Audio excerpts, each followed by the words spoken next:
上期我们讲解了成汉政权的建立，当年匈奴人刘渊便在左国城自立为汉王，汉赵政权便由此诞生。那么他是如何建立政权的？他所建立的政权为何称之为汉？本期视频我们就一起走进五胡乱华之汉赵政权的建立。刘渊出身于匈奴的栾堤氏，是冒顿单于的后代。由于冒顿单于迎娶了刘邦的宗室之女为妻，因此他的子孙很多都以刘氏为姓。刘渊所属的部族是南匈奴的一支，东汉时建庭于左国城，即今天山西省方山县峪口镇南村。东汉末年，南匈奴内部发生政变，刘渊的祖父于夫罗率众逃往中原，一直留在了汉地。之后他便归顺曹操，曹操将南匈奴分为5部，刘渊的父亲刘豹被任命为匈奴左部帅。由于刘渊所在的部落久居汉地，汉化的程度较高，因此刘渊自幼便拜上党人崔游为师，学习儒家经典，同时他善于骑射，武艺超群。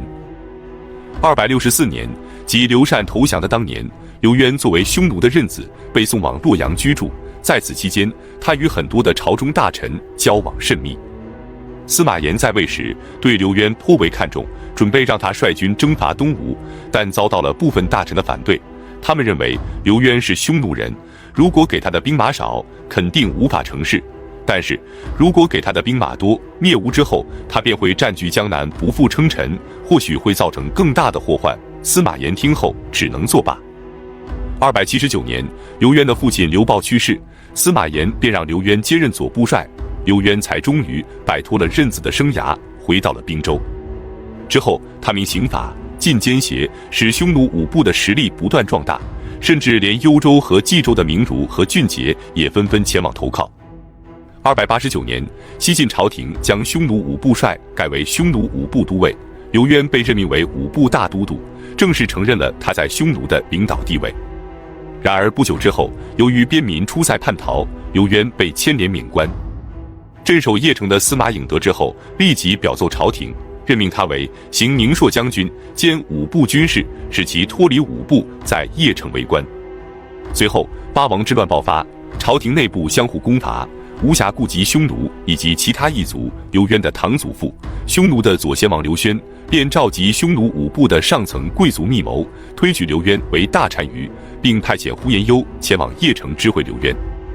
刘渊得知后，以前往匈奴部落参加葬礼为由，向司马颖请辞，但未被批准。刘渊只能让呼延攸返回匈奴，让他告诉刘宣等人立即召集匈奴5部以及周边的其他杂胡，表面上是支援司马颖，实际上是为以后的起兵做好准备。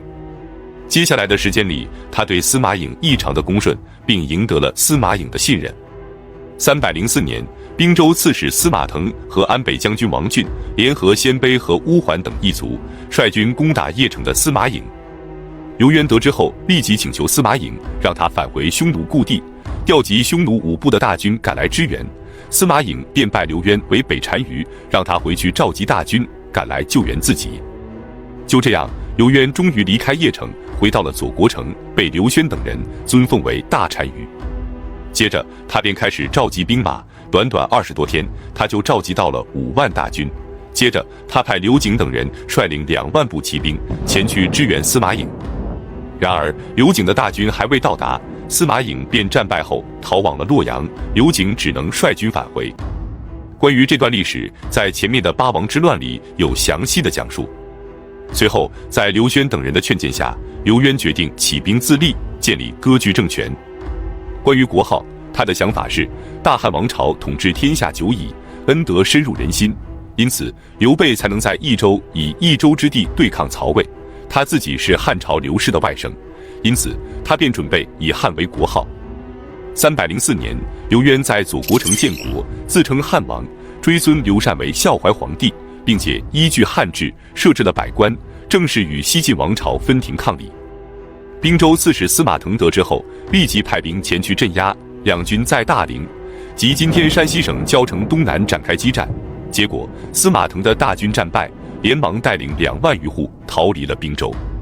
接着，刘渊的大军顺利地攻下了太原郡和中都城，以及屯留、宣氏和长子等军事重镇，控制了晋东南的广大地区。305年，司马腾派遣司马懿等人再次前来攻打，将大军屯驻于汾城，即今天山西省襄汾县的汾城镇。刘渊则派遣刘金等人率军迎战，结果4战4捷，司马懿等人战败而逃。为了扭转败局，朝廷任命刘琨为滨州刺史，前去镇压叛乱。刘琨到达滨州后，以滨州的治所晋阳为据点，对抗刘渊。同时，派人离间刘渊和其他异族的关系，结果叛逃刘渊而归附晋朝的杂胡多达万余部。这对刘渊的威胁非常巨大，他立即委任刘景为征讨大都督，率军攻打刘琨，结果被刘琨打败。属下便劝谏刘渊说：“殿下自起兵以来，仍然偏安一隅，王威未振。我们应该立即派遣将士出征，灭刘琨，定河东，然后建立帝号，攻占长安，以长安为都城。接着以关中之众席卷洛阳，成就汉高祖刘邦之基业。”刘渊听后大喜，立即采纳了属下的建议。308年正月，刘渊派遣4子刘聪等10将，率军向南前往太行山。派遣辅汉将军石勒等10将，率军向东前去攻打赵郡和魏郡，将军事范围扩大到了西晋王朝的腹地。随着刘渊影响力的扩大，其他反晋势力也先后依附于他。上郡4部的鲜卑首领陆竹言、氐人首领单征，以及叱咤于青州和徐州等4州之地的王弥，都陆续向刘渊称臣。接着，刘渊对晋朝的战争便取得了飞速的进展。308年3月，刘渊攻占吉郡，控制了顿丘和河内。7月，刘渊进军河东郡，攻克了蒲坂和平阳，并将汉国的都城南迁至蒲子，即今天山西隰县。河东郡和平阳郡也望风而降。9月，刘渊派遣王弥和石勒进攻邺城，驻守邺城的魏郡太守何玉弃城而逃。10月，刘渊在蒲子正式称帝，国号依然为汉。他仿照汉朝的官制，设置了3公，仿照晋朝的制度，大封宗室和异姓功臣。不久之后，他将都城迁往平阳，即今天山西省临汾市西南。接着，他派遣石勒进攻冀州，攻下了魏郡和赵郡，以及巨鹿郡和常山郡。309年3月，晋朝的将领朱旦叛变，投靠了刘渊，并劝他攻打洛阳。刘渊便以朱旦为前锋都督，以刘景为大都督，率军攻打洛阳。很快，他们便攻克黎阳，并在延津击败了晋朝的将领王堪。但是，由于刘景残害百姓，滥杀无辜，将3万多男女沉入黄河，刘渊只能被迫放弃攻打洛阳，并将刘景降为平鲁将军。同年夏天，刘渊派遣石勒等人攻下了军事重镇壶关，以及屯留和长子，斩首了19000多人。8月，他派遣4子刘聪率军再次攻打洛阳，大军长驱直入，一直推进至距离洛阳100余里的弘农郡宜阳县。弘农太守袁岩采取诈降的方式夜袭刘聪，导致刘聪大败，只能撤军而回。11月，刘渊派遣刘聪和刘景等人率领5万精骑再次攻打洛阳。西晋朝廷没想到刘渊会如此迅速地卷土重来，被打得猝不及防。很快，刘聪的大军便到达了洛阳城西南的西明门。但是由于晋军严防死守，刘聪无法攻入，只能放弃洛阳，前去攻打徐州、豫州和兖州。由于州内的流民多达万户，他们纷纷聚众焚烧城池，斩杀了当地的长官后响应刘渊，使刘渊在这里取得了很大的进展。然而就在这时，刘渊的病情加重。310年7月18，刘渊在平阳的皇宫内去世，在位7年。刘渊死后，太子刘和即位。接着，刘和的舅父呼延攸便劝谏他说：“先帝让你的3个弟弟掌管禁军，4弟刘聪更是掌管着10万劲旅，屯驻于近郊。这样的安排迟早会有祸患，希望陛下早做打算。”于是，刘和便派人去捉拿他的4个弟弟。结果，刘聪早有准备，立即率军攻入皇宫，斩杀了皇帝刘和。之后，群臣拥戴刘聪继位。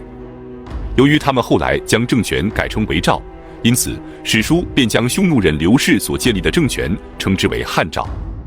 与此同时，氐族人杨茂叟占据武都郡和阴平郡，建立了仇池政权。那么，刘聪掌权后是如何与晋朝对抗的？西晋最终是如何灭亡的？我们下期接着讲述。